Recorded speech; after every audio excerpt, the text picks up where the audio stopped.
ভালো করে দুটো আম নিয়েছি, পুড়িয়ে নিচ্ছি আমরা উল্টে পাল্টে। ভালো করে পুড়িয়ে নিতে হবে মিডিয়াম আঁচে।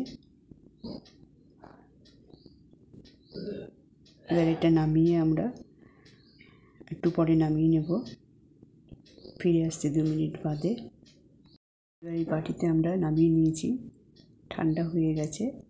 এবার লঙ্কা দুটো পুড়িয়ে নেব, দুটো কাঁচা লঙ্কা।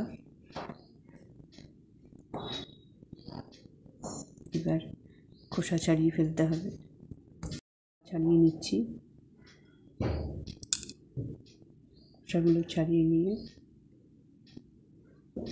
পাল্পটা বের করে নিতে হবে।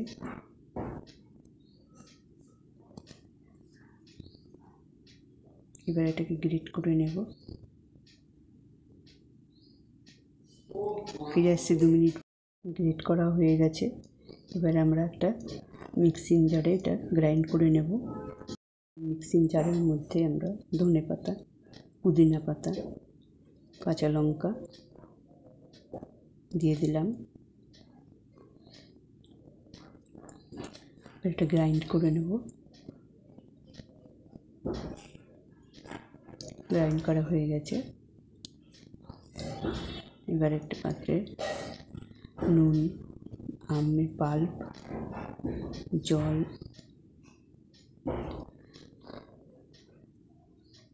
এটাকে গ্রাইন্ড করতে হবে। জারের মধ্যে নুন, চিনি, ভাজা মশলার গুঁড়ো সব দিয়ে দিতে হবে, জিরে আর মৌরি দিয়ে মিশিয়ে নিতে হবে। মিশিয়ে নিয়ে ফিরে আসছি। এর মধ্যে আমরা গ্রাইন্ড করে নিয়েছি, এটা ঢেলে নিলাম পাত্রের মধ্যে। আমরা দুটো কাঁচের পাত্রে নিয়ে নিলাম, বরফ দিলাম। তারপরে এবার আমের পাল্পটা দেব, সব ভাজা মশলা দেওয়া এগুলো ঢেলে দেব। দুটো গ্লাসই দিলাম। এবারে চামচ দিয়ে এটাকে নেড়ে দিতে লাগবে, আর অল্প অল্প করে জল দিতে লাগবে।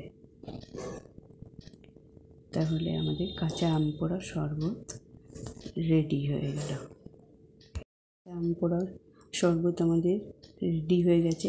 পাত্রে ঢেলে পরিবেশন করে দেখালাম। ভালো লাগলে আপনারা লাইক, কমেন্ট, শেয়ার করতে কিন্তু ভুলবেন না।